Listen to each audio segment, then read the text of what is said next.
कोई भी topic anthropology के सिलेबस में मिस ना हो, क्योंकि आप देखोगे बहुत छोटी छोटी पॉइंट्स में सिलेबस को डिफाइन किया हुआ है और वो सारा पॉइंट आपके लिए बहुत इंपॉर्टेंट भी रहेगा। इसमें कुछ हिडन सिलेबस नहीं है, ये एक बहुत बेस्ट पार्ट है एंथ्रोपोलॉजी के सिलेबस में कि आप देखोगे कुछ टॉपिक बताया है और वो सब इस पर डिस्कशन में रहेगा। तो अगर आपने शॉर्ट नोट्स भी बना लिए इन सारे टॉपिक्स में तो आपका सिलेबस बहुत अच्छे से कवर हो जाएगा। ओके, और दूसरी टिप मैं ये दूंगी, ट्राई टू हैव डायग्राम्स। आप डायग्राम्स बनाइए, डेफिनेशन समझिए और केस स्टडीज़ भी इंक्लूड करिए अपने आंसर्स में। जैसे मैंने आपको पहले भी कहा था कि सिलेबस बहुत क्रिस्प है, स्मॉल है, मैनेजेबल है और आपको चाहे बायोलॉजी की इंफॉर्मेशन पहले से है, हिस्ट्री की है, सोशियोलॉजी की है, कोई भी आप किसी भी फील्ड से चाहे साइंस या ह्यूमैनिटीज़ बैकग्राउंड से आ रहे हैं, आपकी जो भी नॉलेज है वो ज़रूर हेल्प करेगी आपको एंथ्रोपोलॉजी में। कुछ टिप्स मैं आप लोगों को ज़रूर देना चाहूँगी। Start early as possible.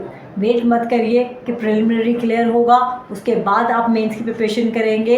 Interview के लिए भी वेट मत करिए कि मेंस क्लियर होगा तब हम प्रिपरेशन करेंगे। एंथ्रोपोलॉजी को आप अपने, क्योंकि ये आपका ऑप्शनल सब्जेक्ट है, ऑप्शनल सब्जेक्ट में सिर्फ आपको सिलेबस ही कवर अप नहीं करना होता है, इसमें आपको एक्सेल करना है। आप सोचिए ना, 250 + 250, ठीक है, 500 मार्क्स में तो सारी कहानी पलट जाएगी। तो कैसे हम अपने ऑप्शनल्स को ना समझें और ना इस पे टाइम दें। तो जितनी आप प्रिपरेशन करते हैं अपने यूएस की, अपने प्रिलिमिनरी को, और एंथ्रोपोलॉजी का तो प्लस पॉइंट है कि आपको रिलेट करते हुए पढ़ सकते हैं। तो इसलिए अपनी प्रिपरेशन में टाइम टेबल सोच समझ के बनाइए, गोल्स ओरिएंटेड बनाइए, छोटे छोटे प्लानर्स रखिए। उसमें आप कहिए कि ठीक है मुझे 1 मंथ तक ये टॉपिक कवर अप कर देना चाहिए, ये टॉपिक कवर अप। तो किसी दिन मैं आपको एक वीडियो भी बताऊंगी कि टाइम टेबल कैसे बनाना चाहिए। लार्ज गोल्स के लिए स्मॉलर गोल्स बहुत इंपॉर्टेंट है। कहावत आपने कभी सुनी होगी कि फतेह किला फतेह करने के लिए आप आज क्या प्रिपरेशन कर रहे हैं, आपके टूल्स कितने शार्पन है, आपकी लड़ाई जब आप करने जाते हैं तो आपकी जो तलवार है वो कितनी शार्प है, वो डिसाइड करेगी कि आप बैटल में क्या करने वाले हैं।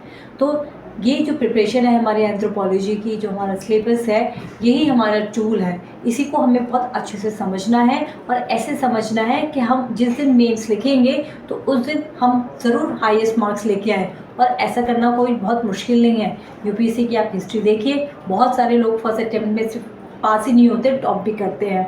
ठीक है, उनकी जर्नी एक अलग होती है, मैं उस चीज़ पे बिल्कुल भी नहीं जाना चाहती हूँ कि जो लोग फर्स्ट उसमें टॉप कर लेते हैं तो वो कहीं ना कहीं प्रिविलेज ज़रूर होते हैं, कहीं ना कहीं वो अपने आप से मेहनत ज़रूर करते हैं, उनके अंदर एक गोल ओरिएंटेशन ज़रूर होता है और वो डिफरेंट ज़रूर होते हैं अपनी अप्रोच में। ठीक है, तो कभी भी अपने आप को कंपेयर मत करो किसी और से, दूसरे सिचुएशन से। दूसरों की सिचुएशन बहुत अलग है, आपको सिर्फ अपने आप को इम्प्रूव करना है। डे बाय डे अपने आप के लिए वर्कआउट करो, अपने साथ टाइम स्पेंड करो, उन लोगों को छोड़ दो जिससे आपका टाइम वेस्ट होता है, जो आपको आपकी गोल से दूर करते हैं। ठीक है, ये एक सजेशन था। Now let's just see syllabus. मैंने आपको बताया था कि सिलेबस जो है डिवाइडेड इनटू द कुछ हेडिंग्स में है। Biological anthropology, social cultural anthropology, Indian society के कुछ टॉपिक्स बहुत इंपॉर्टेंट है, caste, religion, village, linguistics, cultural minority, social cultural changes और ट्राइबल कम्युनिटीज़ तो बहुत ही इंपॉर्टेंट है। रिसर्च रिलेटेड टॉपिक्स हैं एंड एंथ्रोपोलॉजिकल थ्योरीज है।